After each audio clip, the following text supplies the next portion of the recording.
Welcome to Piggy Power, and today I'm going to show you how to go from this nasty, broken, falling apart key to that! Oh, awesome! Look at that! Wacha! Wacha! Yeah, flick key. Want to feel like you're in a modern car? Yeah, baby. Flick key. That looks better, doesn't it? Nice keys on it. Beautiful. Cha-ching! You can go behind someone and flick their ear. Cool. Let's get on with doing it. Show you how. Winning! Alright, so what you're going to need, a couple of screwdrivers, a little flat blade one and a little crosshead one, or Phillips as you might be called if you're old. Original key, that's useful. Some batteries, why not change the batteries inside while you're at it. And then the new key fob. And finally, let me just show you what it comes with. So you're going to get a new key. We're going to go for a flip key today, and I've already moved this section, which I'll explain why in a minute. So we've got that, and obviously you'll need it for your model of vehicle. So just go buying a Peugeot one, and then we have to get the little Peugeot badge separately. Got them a pair, just to go in the little slot there, basically. So what I'm going to show you now is how to do that.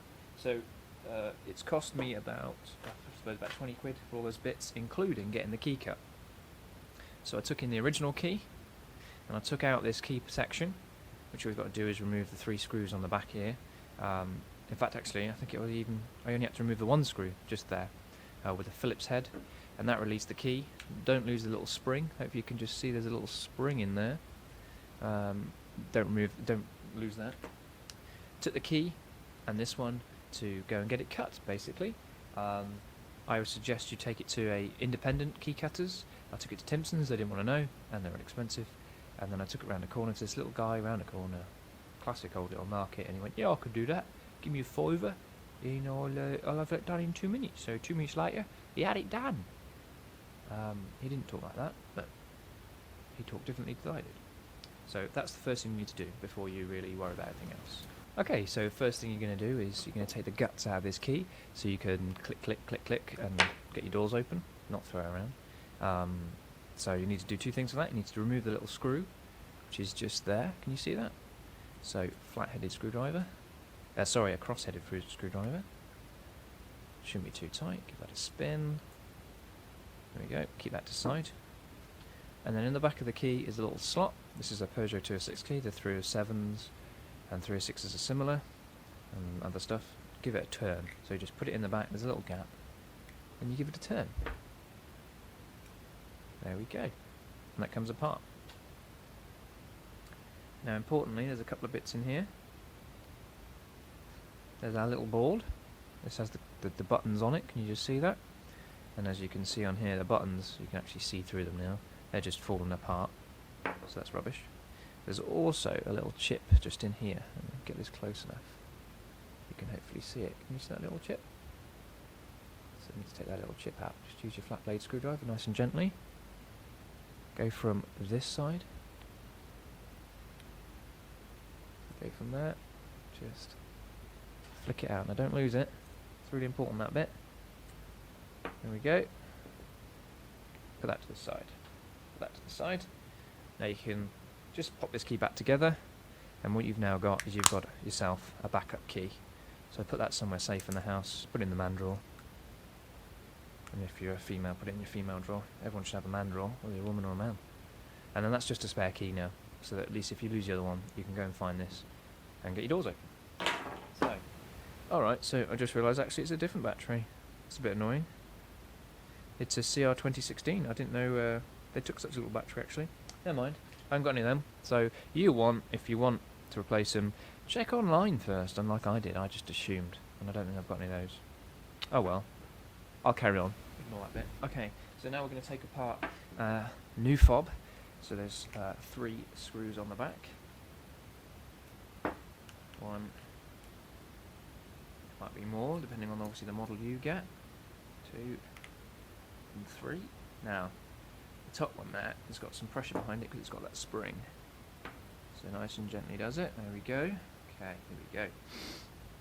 Right, so you've got a few parts that come out. You obviously don't need the foam. Get rid of that. Just gently put that spring aside. Okay, our little chip thing needs to slot in there. Should sit in there and stay in there. If you get it the right way around, hopefully.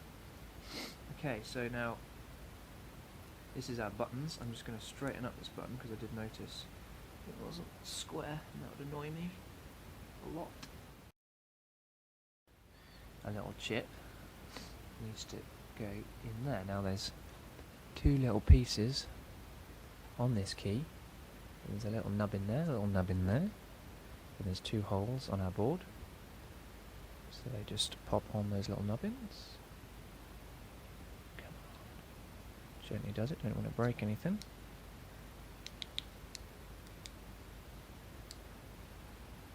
I need a little persuasion. These aren't exactly OEM spec quality.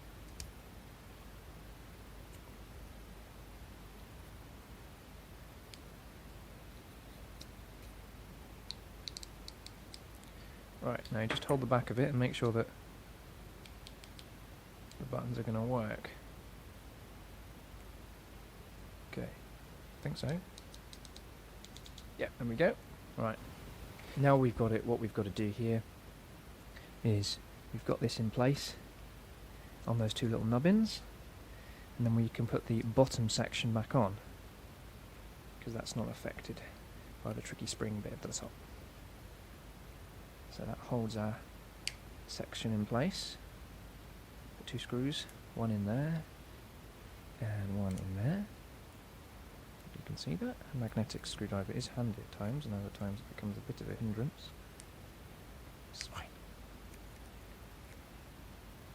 There we go. That's one.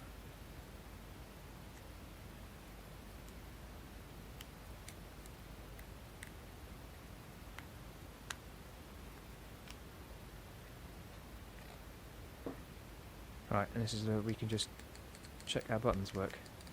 Hear that nice click? That's a good sign. So it's everything's in place. There's a car outside going unlock, lock, unlock, lock, unlock, lock. And then we've got the tricky job now. Okay, so I've got you in a little bit closer for this bit. It is a little bit tricky.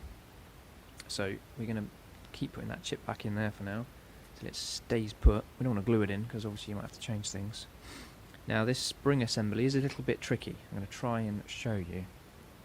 So this spring has a tail end and has another end where the tail actually goes inside. Now in the little button to flick your key around, you see there's a little slot there. That's got to go in there like that. So then it hooks into the bottom of the button. Your button then needs to go into the key itself. So there's two slots that run straight through the key and one that stops there. And then on the button there's two longer slots and one short one. So the short one needs to fit like that onto the one that has a stop on it. Okay. Then this fits on to our key in position like so. And that would mean that the button's sticking out now and you push on that spring. So the spring is locked into that button by the little slot at the bottom, by the inner tail. Now the outer tail hooks on to one of those slots you can see. Now the important thing is it doesn't just go on, you have to push it on and twist so you add tension to the spring. So this is how you do it. So you got that little tail, and on there you got the little slot facing up, so I'm going to line those up now. Lost our little immobilizer button. Chip. Pop that back in again. Okay. So now we're on that spring. Okay. On the slot, we twist anti-clockwise. Keep going round until the fob is in place. So that little cover is on the fob. Now I'm just going to hold it together just by my fingers, no screw. Press the button and it should flick out. You see that? Flick. Now you could twist round once more. Now the problem I found with that is, one, it flicks lovely, it has even more of a speed to the flick. However, it has broken the spring. So you could now just take that off and try and twist round one more time if your spring is a bit weak. Like that. Now I've managed it, and it has a bit more of a flick to it. So I would test that. If you can manage the second twist, it's great. It does have a little bit more of a flick to it, which is nice. You see that? However, if it feels like you're going to break it, just go to the one twist, and it'll still work fine. Then all that remains to do is put that last screw in the back. There. Do that up. That'll hold everything together. Now, I would give it a shake.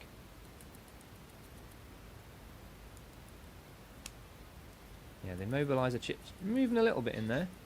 So if that bothers you, put a little bit of paper in it. If it sounds like it's moving around the whole key, you definitely need to jam it in there with something. A little bit of card, a little bit of paper. And then, you got yourself a cool flick key. How cool is that? Beautiful. Now, I'm just going to go and test this, make sure it's working. And then I'm going to put the little Peugeot badge on the back.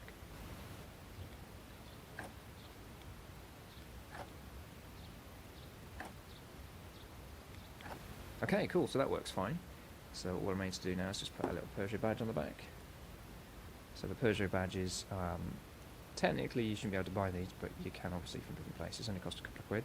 There's a little cover on the front to keep it protected, because it is metal. It's metal, you know. And on the back is a little sticky tab. So you're going to need a little decent bit of a fingernail.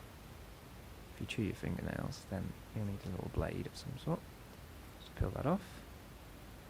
Square it up nicely. And the bottom edge, push down firmly. Now this is where it's kind of no going back unless you've got a spare one, because it covers up that screw. And then just grab the end like that